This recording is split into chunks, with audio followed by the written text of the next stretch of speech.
The universe had a way of teaching humility. On planets like Krillin 7, where storms of violet lightning split the sky and winds could strip flesh from bone, humility was more than a lesson. It was survival.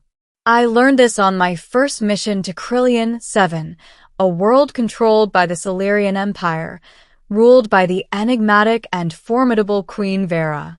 I was Captain Elias Ward, an ordinary human with a specialty in xenotechnology and interstellar diplomacy. My assignment was simple, or so I thought: observe the Solarian society, establish first contact protocols, and most importantly, avoid making enemies with their queen. History had shown that Solarians were volatile when their customs were disrespected, and human arrogance had cost more than a few explorers their lives. The moment I stepped off the dropship, I felt the weight of the planet pressing on me, not just physically but psychologically. Towering crystalline spires jutted from the ground like frozen lightning, and the air shimmered with particles that made my visor flicker. Guards, humanoid in shape but scaled in shades of deep emerald and silver, watched my every movement with unnerving precision. I was escorted to the palace, a structure that seemed alive, its walls pulsing subtly with a bioluminescent glow. The corridors twisted in ways that defied Euclidean geometry, making me question whether I was walking or floating. At the heart of this labyrinth awaited Queen Vera. Her presence alone made the chamber tremble. She was unlike any being I had ever seen.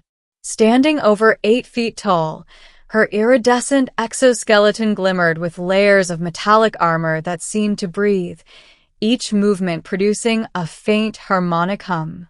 Her eyes, multifaceted like a dragonfly's, bore into me with a curiosity that felt almost predatory. I bowed, careful not to offend. Vera's lips, or what I assumed were lips, curled into a smile that didn't quite reach her eyes.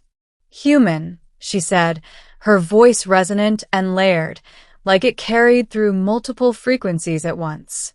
"You are far from your home. Tell me, do your kind walk blindly into danger, or is it tradition?" I swallowed. "Neither, Your Majesty. We come seeking knowledge and understanding." She tilted her head. "Words. Humans are fond of words. Let us see if your actions speak as loudly." It was then the incident occurred. A week into my observation, I was allowed limited access to the Solarian Armory. Here, ancient and living technologies coexisted, from plasma-forged swords to bioarmor that adapted to its wearer. It was intoxicating, and I couldn't resist the temptation to examine the armor up close.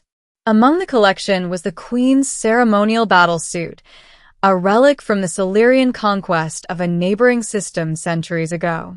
Its surface shimmered like liquid metal, and intricate patterns etched into the armor seemed to shift subtly when viewed from different angles. "Do not touch," warned Lieutenant Kra, my guide. His voice carried a subtle hiss, the Solarian equivalent of a warning growl. "The armor chooses its wearer. It responds." I nodded, but curiosity gnawed at me. The legend spoke of armor that bonded with the wearer's neural patterns, enhancing reflexes, strength, even thoughts. A dangerous, sacred artifact. I reached out briefly, my gloved fingers brushing against the surface. Immediately, the armor pulsed violently. A shockwave of light engulfed me. My body felt weightless, then unbearably heavy, as if the universe itself had decided to press its hand upon me. My vision blurred, and I felt the armor crawling across my skin, attempting to integrate with my neural patterns. "Step back." Crash shouted, but it was too late. In that moment, I was bonded to the Queen's armor. Not just wearing it, absorbed by it. The armor sensed my fear, my hesitation, but also my intent. No harm. Its hum became a language, whispering to me in vibrations I could feel in my bones.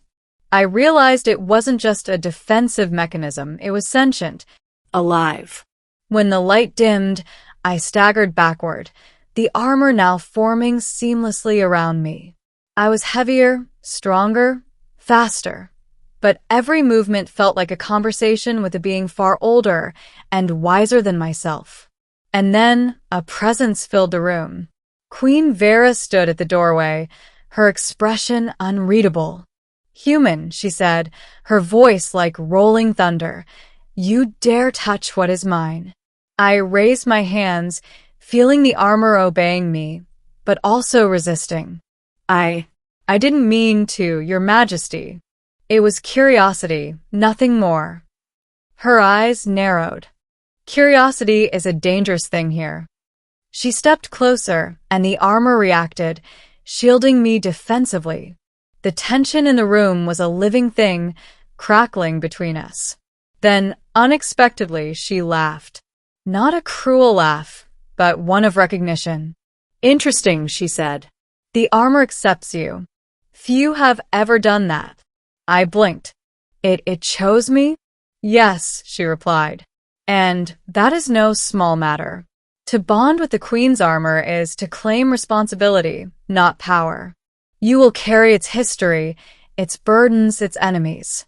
Are you prepared for that?" I hesitated. The weight of centuries pressed down upon me, both literally and figuratively. I will try." Vera extended her hand. "Then follow me. There is much you must learn." The following days were a trial of endurance. The armor was not just equipment, it was a teacher, a guide, and at times a tormentor. It relayed memories of battles, of victories and betrayals, of the Silurian Empire's rise and the horrors committed in its name. I lived through wars I had never known, felt fear I had never imagined, and understood responsibility in ways no human could. Vera herself became my mentor. She taught me Silurian customs, their philosophy, and how the armor enhanced not just the body but the mind. Slowly, a strange bond formed. Where once there had been fear, there was now respect. The Queen began to confide in me, sharing insights about her rule, the politics of the Empire, and the fragile alliances she maintained across star systems. But the peace was fragile. Word of the armor's temporary acceptance of a human spread quickly. Loyalists saw it as an affront, a threat to the Silurian hierarchy. Rumors became whispers. Whispers became plots. And one night, as violet lightning lashed across Crillian 7, the palace came under attack. Rebels, armed with forbidden plasma rifles and sabotage drones, breached the outer defenses.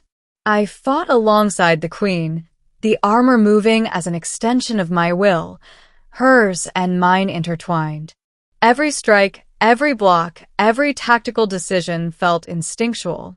The armor taught me not just to survive, but to anticipate, to move before threats even became visible.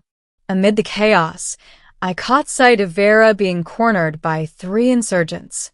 Without thinking, I rushed to her side. The armor responded with a ferocity I had never known I possessed, throwing enemies back with kinetic force. Vera's eyes met mine, and for the first time, I understood the depth of trust she had placed in me. When the battle ended, the palace in ruins and the insurgents either captured or fleeing, we stood together amidst the wreckage. The armor hummed softly, retracting its aggressive form, settling into a calm, almost protective posture. "You have done well," Vera said, her voice carrying both approval and something else, something close to warmth. "Humans are fragile creatures, but perhaps not entirely hopeless." I managed a tired laugh. "I think the armor deserves most of the credit." She shook her head, her multifaceted eyes reflecting the remnants of lightning outside. "No. You chose to act, not to flee. That is what matters. The armor does not choose heroes. It amplifies them. And today you became one." The days that followed were filled with rebuilding and diplomacy. I learned more about Solarian culture than I had ever anticipated, and my bond with the armor remained strong. It was no longer a mere artifact. It had become part of me, and I part of it. Finally, the day came when I would return to my ship. Vera accompanied me to the dropship's platform, her towering form silhouetted against the storm-laden sky. "You will leave Krillian 7, she said, but the armor remains with you. Remember, human, it is not a tool, it is a responsibility. Protect life as it has taught you, or risk losing more than you can imagine." I bowed. "I will honor it, Your Majesty." She nodded once, sharply. "Then go. The universe waits, and it is unforgiving. But perhaps with you, it may learn patience." As the dropship lifted, I felt the armor's subtle vibrations, a quiet pulse against my skin. It was alive, yes, but also loyal. And somewhere deep inside, I realized that the bond between a human and an alien queen, sealed by armor and trust, was more powerful than any technology or weapon. The universe was vast, filled with dangers and wonders. But I was no longer just a human.